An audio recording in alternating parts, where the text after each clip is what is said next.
दुनिया भर के देशों के शादियों के ऐसे अजीबोगरीब रीति रिवाजों को जिनको शादियों के दौरान निभाया जाता है। ये परंपराएं इतनी उल्टी और विचित्र है कि सुनकर ही आपका दिमाग हिल जाएगा ताकि कपल जीवन में बुरी से बुरी स्थिति को झेलने की जनजाति कंबोडिया के उन कई जनजातियों में से एक है जिनकी शादी की परंपराएं अनोखी है, लेकिन इनकी परंपराएं उन सभी से थोड़ी अलग है जिनके बारे में आपने सुना नहीं। उम्र तक पहुंचती है उसके पिता पर जंगल के बीच में उसके लिए एक विशेष केबिन बनाने का दायित्व होता है, लेकिन यह केबिन कोई पुराना केबिन या फिर लकड़ी के लट्टों से बना हुआ केबिन जहाँ एक युवा महिला के जितने चाहे उतने प्रेमी हो सकते हैं और वह लड़की तब तक नए नए लड़कों के साथ रह सकती है। जब सही है कि क्रुंग जनजाति में एक से अधिक डेटिंग की न केवल अनुमति है बल्कि इससे प्रोत्साहित भी किया जाता है।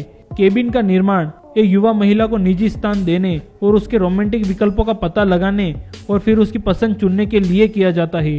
एक बार जब युवती अपना पसंदीदा प्रेमी चुन लेती है तो उस पुरुष के पास उसके प्रस्ताव को स्वीकार करने और फिर उसका पति बनने के अलावा, लेकिन रुकिए, इसमें एक अजीब चीज और है। इस परंपरा के अनुसार पति को अपनी नई पत्नी के साथ रात बिताने की इजाजत नहीं होती है। उसको पहले यह सही है वह जितनी अधिक गाय लाकर उसके पिता को देगा उतनी ही रातें उसको अपनी पत्नी के संग बिताने को मिलेगी।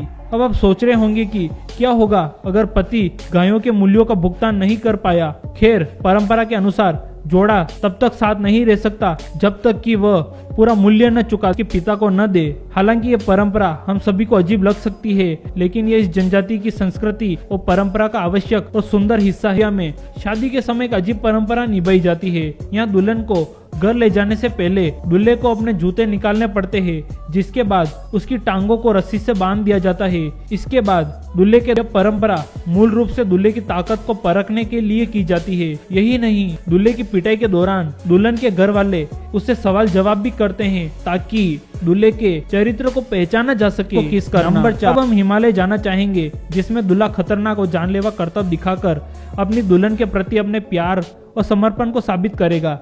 ये एक खड़ी पहाड़ी पर चढ़ने से लेकर एक उफनती नदी को पार करने तक का होता है और यह दूल्हे के लिए अपना साहस और ताकत दिखाने का एक तरीका होता है जिसे वह साबित करता है कि वह उसके लिए परंपरा कुछ भी क्षेत्र में बहुत लोकप्रिय है। यह है किसिंग, लेकिन वास्तव में किसी भी अतिथि को दूल्हा या दुल्हन में से किसी एक को किसिंग करने का अवसर मिलता है। समारोह के दौरान दूल्हे को किसी कारण से कुछ क्षणों के लिए गायब कर दिया जाता है और इस बीच उन दूसरे सभी युवाओं को जिनकी शादी नहीं हुई है उनको अनुमति होती है कि वे दुल्हन को होता है जब दूल्हे को किस की जाती है। ये काफी अजीब है कि एक साथी अपने दूसरे साथी को इस समय अपने सभी दोस्तों को चुमने की अनुमति देता है कि आप अपने साथी के साथ दुल्हन अपने सभी अनजान लोगों के साथ सोना। कल्पना कीजिए कि आप अफ्रीका की किसी शादी में हैं। सभी एक अजीब सी घटना होती है। एक बड़ी महिला और एक बड़ा आदमी जिसे आपने पहले कभी नहीं देखा है वो चलकर उस नए जोड़े के साथ कि ये क्या हो रहा है। ये दो अनजान लोग जो आमतौर पर